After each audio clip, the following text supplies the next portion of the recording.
everyone, how's it going? You're watching Physics the Working of Everything. So today we're going to cover the topic photoelectric effect.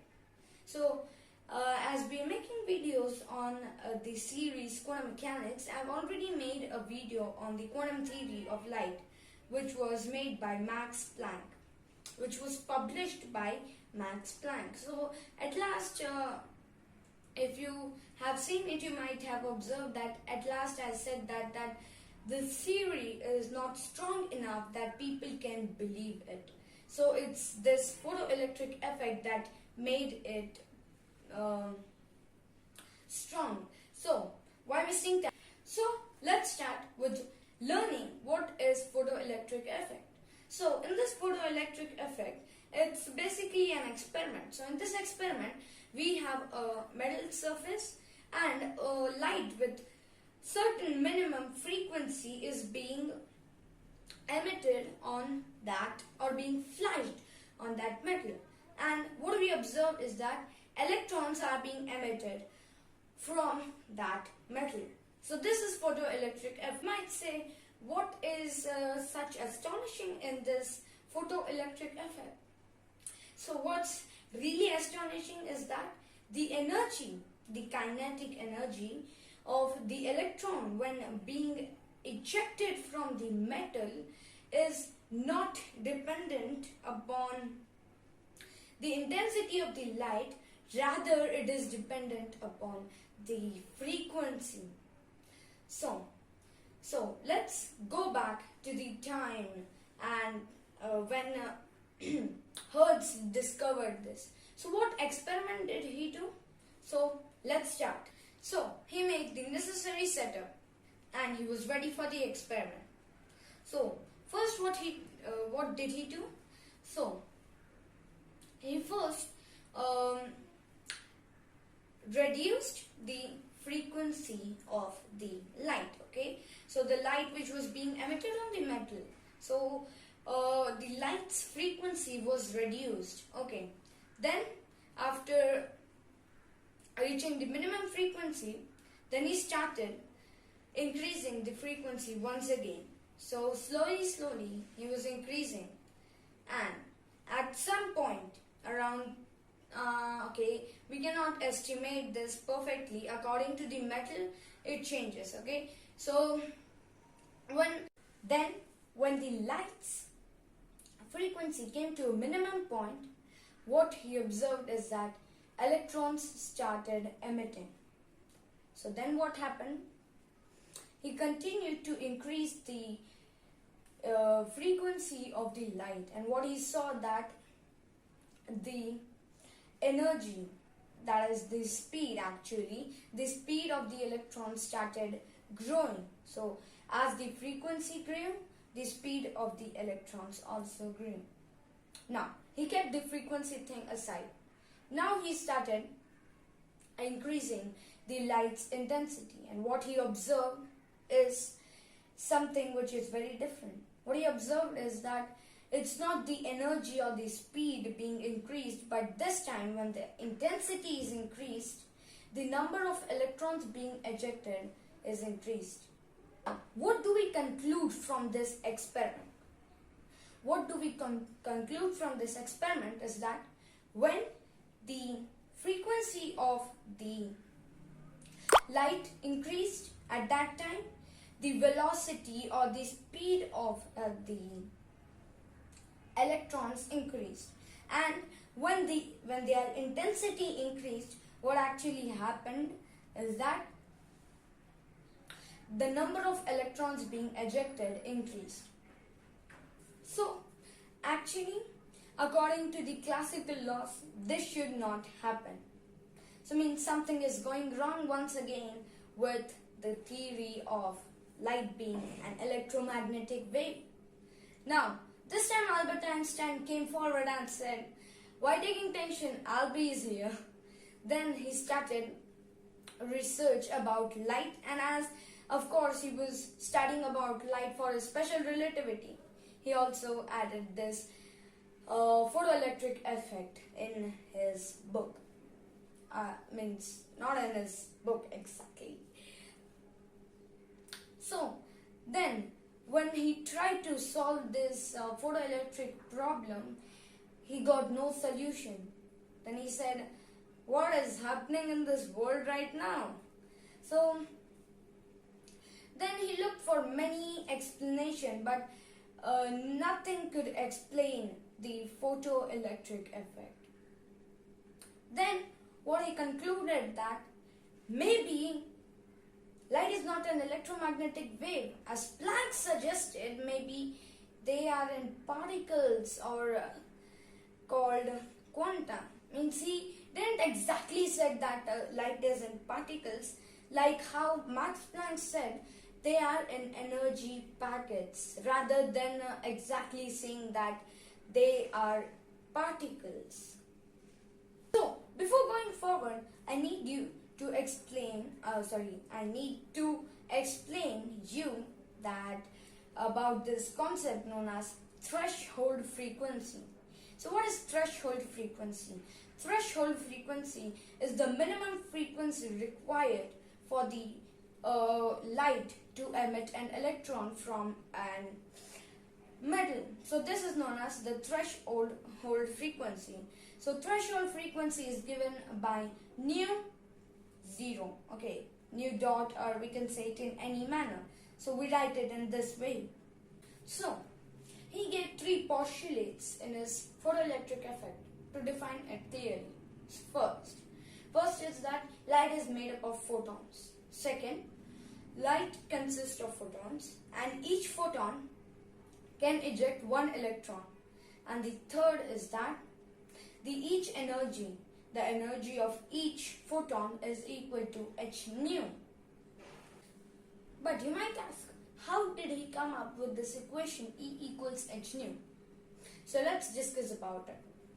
So when we look back to the experiment, what we observed is that when the frequency of the light was increasing, the electron's speed was increasing. And speed means nothing but kinetic energy. So what was increasing of electron was nothing but its kinetic energy.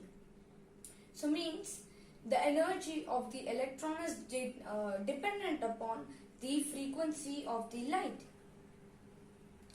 And what he observed, what Albert Einstein observed, is that the energy of the electron can be determined by the energy of the photon. So what we can conclude that the energy of the photon is proportional to the frequency. The greater the frequency, the greater the energy of the photon, and if the greater the energy of the photon, it can pass greater energy to the electron. Now how can it pass? See, for learning this, we have to learn a new concept called nothing but the work function.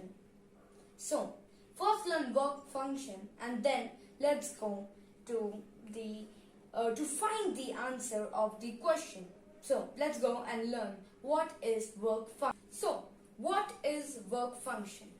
Like how we learned the threshold frequency, the work function is also a bit similar. So what is work function?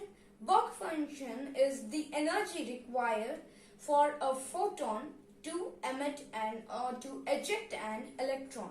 So it's the minimum energy required to eject the electron. So let's go back to the question about how it passes energy. Okay, how it passes extra energy. So now for a photon, now when the light is being emitted with the more than or minimum threshold frequency, now the as we learned that they both are proportional, the frequency and the energy of the photon, means the photon has energy sufficient that it can release the electron. So what will happen is that when the photon hits the electron, it will pass its energy. So we can conclude that we can conclude that the energy with the electron can be written as energy with the photon, that is h nu minus work function. How can we say this equation? Because now there will be some energy with the photon. Now it will pass through the energy to the electron. Now the work function, the amount of work function required for that metal will be passed on to release that electron, and the extra energy will be passed to the electron. Means the electron will have the extra energy which is left of electron. So here basically we get two equations, that is energy of the photon which is equal to h nu, and the energy of the electron which is equal to h nu, or energy of the photon, minus the work function of the metal. So in this photoelectric effect, when Albert Einstein saw the perspective of light as the same quantum which was called as photons, then the problem of the frequency and the photoelectric problem is actually solved. Now when we take light as a photon, okay, now when we take it, now let's try to solve the photoelectric problem. Now when we go back to the starting of the video, we saw that when the frequency of the light is being increased, the energy, the kinetic energy of the photon is increased, and when the intensity of the photon is being when the intensity of the light is being increased, what we saw is that number of electrons being ejected is increased.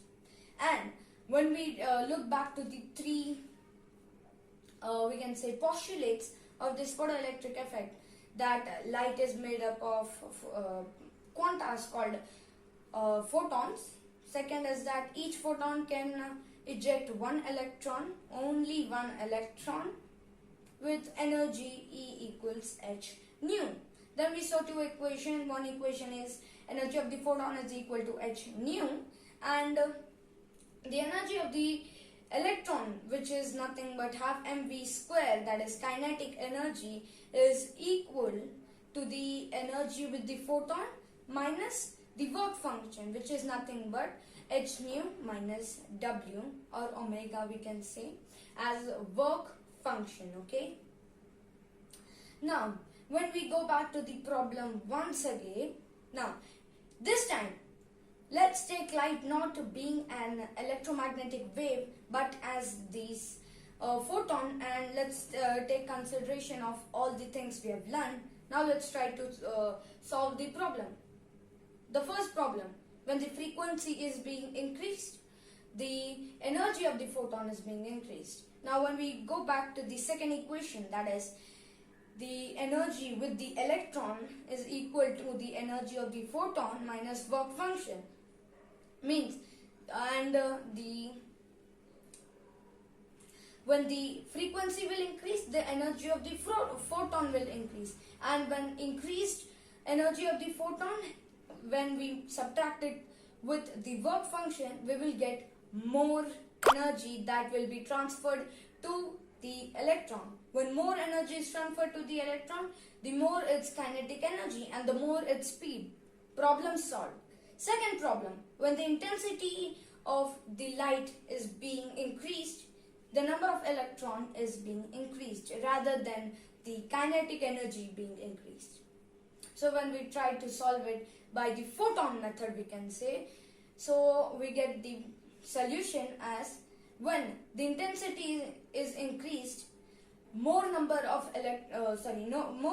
photons are being emitted, and as we go back and see the second postulate, that one photon can eject one electron. So the more number of photons, the more number of ejected electrons. Second problem also solved. So what we conclude is that this theory of light being photon should be correct. We aren't saying that it's correct, should be correct. And one more thing we have to take into consideration, that is wave particle duality. So this is another big discovery which photoelectric effect came up with. This is next up in this video, that is wave particle duality. So let's go and learn about it. So when we go back to all these equations, what we observed is that we use frequency, in that equation, that E equals energy of the photon is equal to h nu. We are using the frequency, and frequency is a property of a wave and not a particle. So what Albert Einstein concluded is that light sometimes behaves like a particle and sometimes behaves like a wave.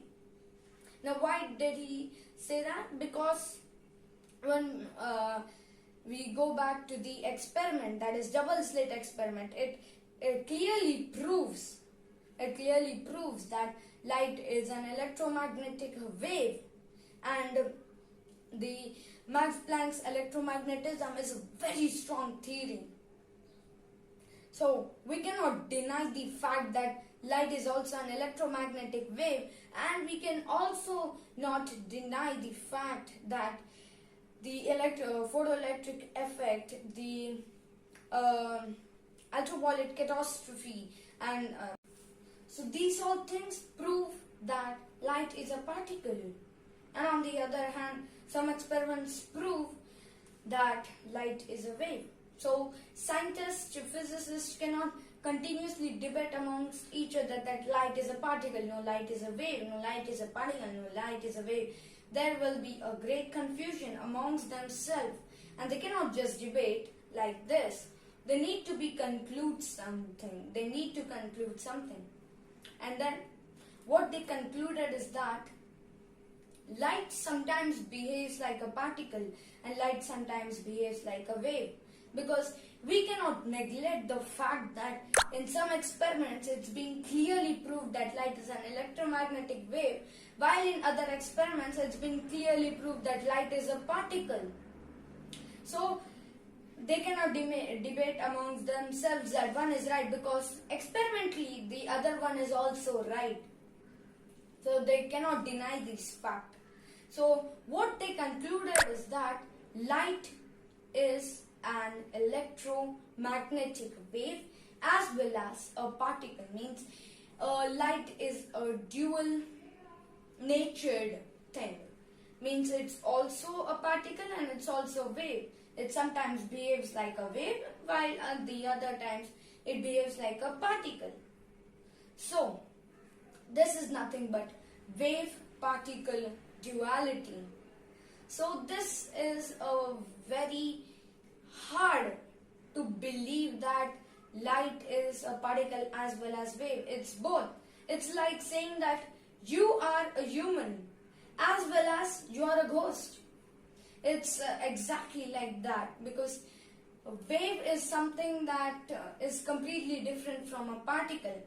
And when we go back to the equations that Einstein developed for the photoelectric effect, E equals h nu, this nu consists only, this is a property of only of a wave.